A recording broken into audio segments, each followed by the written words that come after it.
আমাদের news channel 2024 সালে কিছু করে দেখাই নামে নতুন প্রতিভা সম্মাননা প্রদানের উদ্যোগ নিয়েছে।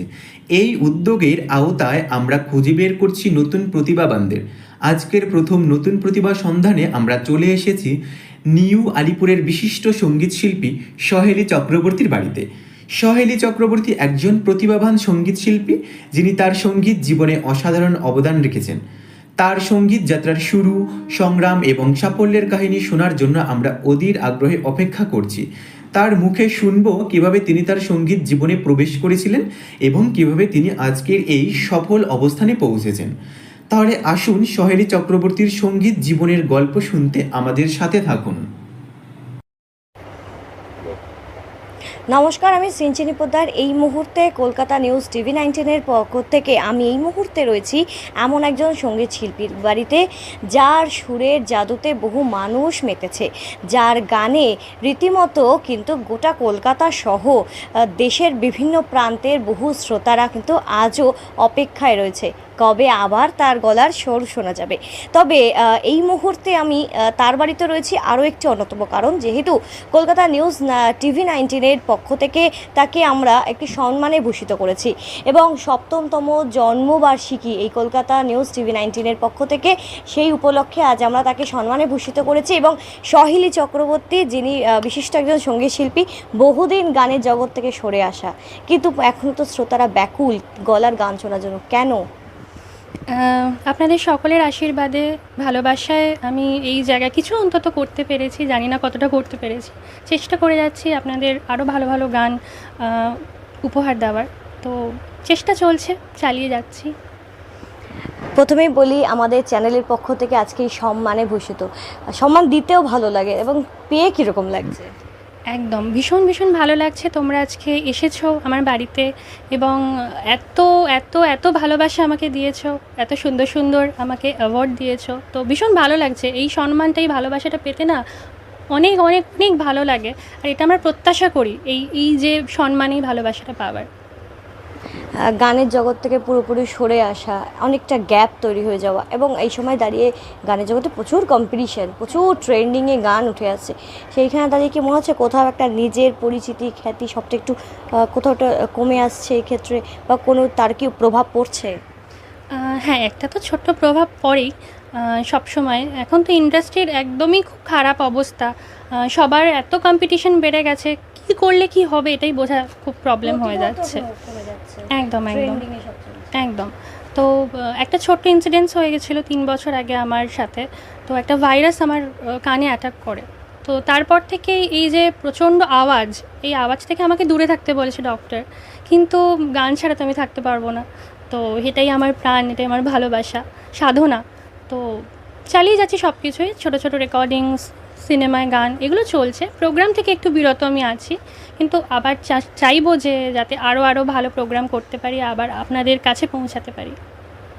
বহুদিন অনেক শ্রোতারা মঞ্চে পাচ্ছে না সহেলী চক্রবর্তীকে, কিন্তু সেক্ষেত্রে একটা আক্ষেপ তো রয়েছে, এবং বহু শিল্পীর সাথে একই মঞ্চ শেয়ার করা, একই সাথে কাজ করার অভিজ্ঞতা, সেরকম কিছু মুহূর্ত যেটা লাইফের বেস্ট অ্যাচিভমেন্ট হিসেবে এখনও রয়েছে। আমার প্রথম অ্যাচিভমেন্ট 2022 সানুদার সাথে গান। আমরা তো সবাই জানি যে 90s কিং উনি। তো ভীষণ ভীষণ ভালো এক্সপিরিয়েন্স ছিল। প্রথমে ভেবেছিলাম যে ওনার সাথে গান গাইতে যাচ্ছি, তো ভীষণ একটা প্যালপিটেশন হচ্ছিল যে কেমন গাইতে পারবো বা ওনার সামনে কিভাবে নিজেকে প্রেজেন্ট করব। মানে দাঁড়াতেই আমার ভয় লাগছিল যে সানুদা। তো একদমই এরকম নয়, উনি এত ভালো, এত কোঅপারেশন করেছে আমার সাথে। ভীষণ ভীষণ একটা পুরো মানে ওনারা ডাউন টু আর্থ ভীষণ। তো এটা আমার ভীষণ একটা বড় এক্সপিরিয়েন্স যে উনি আমাকে এত ভালোবাসা দিয়েছেন, এত বড় স্টার উনি, তারপরেও আমাকে এত ভালোবাসা দিয়েছেন। তো আমি আপ্লুত।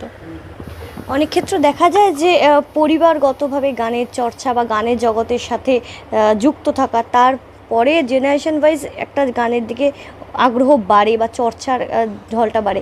সেরকমই কি কিছু ছিল পরিবারের দিক থেকেও, নাকি তুমি প্রথম পরিবারে যে যার কাছ থেকে গানটা প্রথম মঞ্চস্থ করার অভিজ্ঞতা রয়েছে? হ্যাঁ, আমার মা গান গাইতেন, কিন্তু যা হয় বিয়ের পরে গানটা আস্তে আস্তে বন্ধ হয়ে যায়। সেটার পেশা হয়নি। একদম, নেশাটা পেশা হয়নি, কিন্তু গান ভীষণ ভালোবাসতেন। আমার মা অনেক সার্টিফিকেটও পেয়েছেন, কিন্তু সার্টিফিকেটগুলো একটা জায়গায় কোনায় পড়ে গেছে আর কি। তো ছোটোবেলা থেকেই আমি মায়ের কাছেই হাতে খড়ি। তো তারপর থেকে প্রশিক্ষণ চলতে থাকে, আমি নানান জায়গায় যেতে থাকি, তারাও বলে যে হ্যাঁ গানটা শেখানো উচিত। তারপর থেকে আমার বাবা মা ভীষণ ভীষণ সাপোর্ট করেছে, এটা আমার একটা বড় পাওয়া যে অনেক সময় কি হয় যে অনেক পরিবার সাপোর্ট করে না, তো আমার ভীষণ এটা মানে ভাগ্য যে আমার বাবা মা অনেক সাপোর্ট করেছে।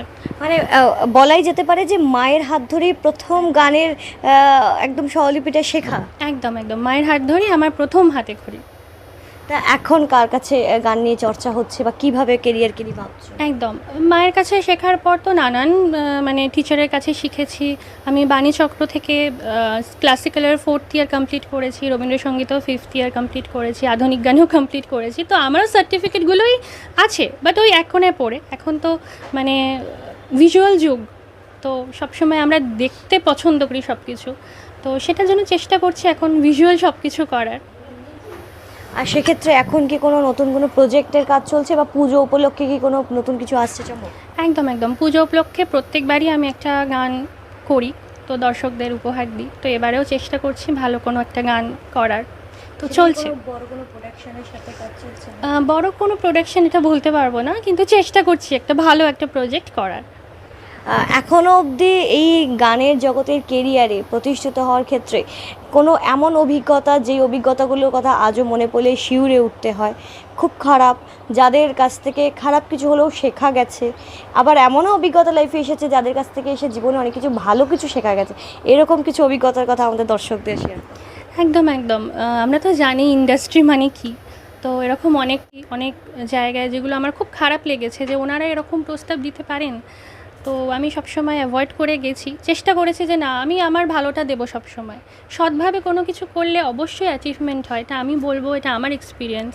যে সবসময় যে খারাপ হতেই হবে ইন্ডাস্ট্রিতে থাকলে, বা অনেকেরই এরকম মনোভাব আছে যে ইন্ডাস্ট্রিতে থাকা মানেই খারাপ, সে সিঙ্গার হোক, অ্যাক্টর হোক, অ্যাক্ট্রেস হোক।